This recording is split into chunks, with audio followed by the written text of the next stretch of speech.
De nouvelles rumeurs et révélations sur le film Spider-Man 4 de Tom Holland. C'est vraiment le feuilleton du moment, j'ai l'impression, ce film. Tout le monde en parle. Chaque semaine, il y a de nouvelles rumeurs.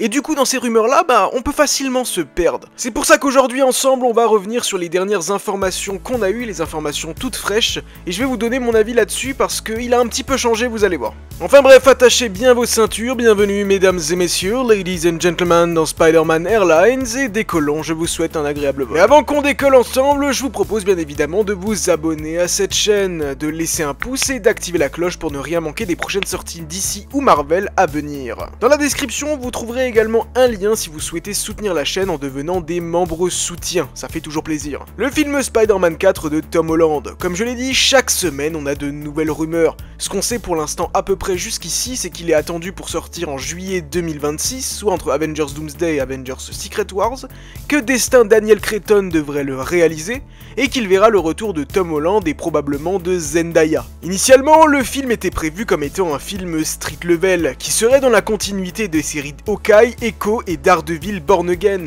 dans lequel on verrait une foire d'empoigne à New York, où le Cade prendrait le contrôle et mettrait une milice anti-super-héros en place. On aurait donc retrouvé un Peter Parker plutôt déprimé, étant donné que plus personne ne le connaît et qu'il a perdu tous ceux qui étaient chers à ses yeux, étant étudiant à l'université de l'ESU, et l'antagoniste du film aurait justement du coup été Wilson Fisk, mais pas que, on aurait également pu avoir le retour de Mac Gargan en tant que Scorpion, qui aurait justement travaillé pour Fisk, et dans le film on aurait probablement vu un team-up avec le Daredevil de Charlie Cox. Il était également suggéré selon certaines rumeurs que Peter aurait un nouveau love interest, bye bye MJ et bonjour Black Cat, ou bien Gwen Stacy, ou peut-être même un nouveau personnage. Mais les plans auraient changé, Zendaya serait bel et bien de retour, et le film ne serait plus du tout un film street level. En tout cas, ça c'est selon une rumeur, mais je sais pas, j'ai un petit peu de mal avec certaines choses. Selon les rumeurs, comme dit, le film serait devenu un film multiversel, dans lequel on verrait Peter s'allier avec le Venom de Tom Hardy, afin d'affronter justement le grand vilain Knull. Et ce film verrait également le retour du Spider-Man de Andrew Garfield et du Spider-Man de Tobey Maguire, afin qu'ils s'allient à plusieurs pour l'affronter.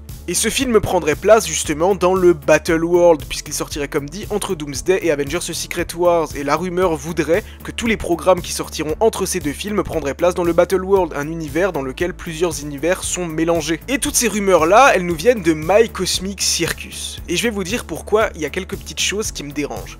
Ces rumeurs là, elles sont parvenues un jour après que le trailer de Venom 3 qui nous présentait justement la menace Knull ait été dévoilé. Avant ça, il n'y avait aucune référence à ça. A noter entre parenthèses pour la petite info que Andy Serkis serait l'acteur qui va jouer Knull. Voilà, ça à prendre avec des pincettes, mais c'est possible. Et c'est évident, Knull ne sera pas le grand méchant de Venom 3. Enfin, il le sera, mais il sera en arrière-plan et il ne sera pas extrêmement exploité dans ce film. Il va plutôt être présenté comme une grande menace à la manière de Thanos dans le premier film Avengers, afin de se développer après. Donc voilà, le fait que ces rumeurs-là sont sorties un jour après le trailer de Venom, je trouve ça louche.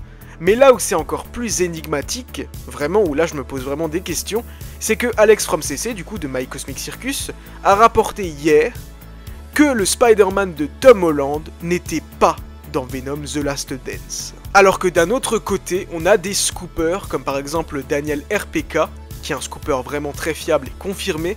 On a Sony qui fait de la promo pour le Spider-Man de Andrew Garfield. Alors, est-ce que Andrew Garfield, finalement, ne serait pas le Spider-Man qui sera présent dans Venom The Last Dance?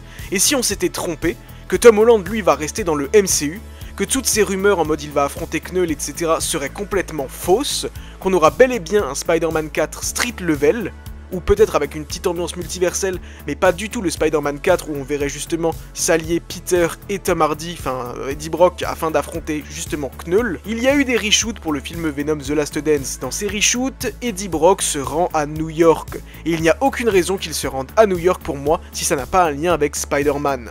Et si justement, du coup, avec les événements, je sais pas qu'il pourrait y avoir dans Avengers Doomsday ou quoi, on aurait en avance le fait que Andrew Garfield, son univers coexiste maintenant avec l'univers de Venom, et que donc Spider-Man de Andrew Garfield soit le nouveau Spider-Man de l'univers Sony.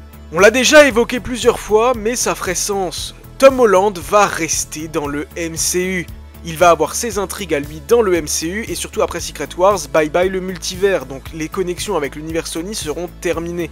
Alors que l'univers Sony, lui, veut continuer à faire des films ayant un lien avec Spider-Man, mais a bien vu que cette formule ne fonctionnait pas sans l'homme araignée. Et donc on pourrait avoir deux Spider-Man qui coexisteraient. D'un côté, Andrew Garfield dans l'univers Sony, avec un possible The Amazing Spider-Man 3, voire même The Amazing Spider-Man 4, etc. Peut-être même toute une nouvelle trilogie, plus des implications dans les nouveaux films. Et également, les Spider-Man, enfin les films Spider-Man de Tom Holland dans le MCU. Voilà, personnellement, c'est ma théorie. Et à mon avis, on aura une réponse très bientôt dans le film Venom The Last Dance, qui devrait mettre les choses au clair. Une autre petite rumeur en bonus, qui nous vient de My Time to Shine Hello, donc à prendre quand même avec les pincettes, c'est que apparemment le Docteur Doom Robert Downey Jr. serait présent dans le film Spider-Man 4 de Tom Holland. Si ce film prend bel et bien place dans le Battle World, ça n'est pas déconnant qu'il soit présent dedans. Mais encore une fois, à prendre avec des pincettes. Enfin bref, donnez-moi votre avis là-dessus dans les commentaires, et on se donne rendez-vous très bientôt à New York.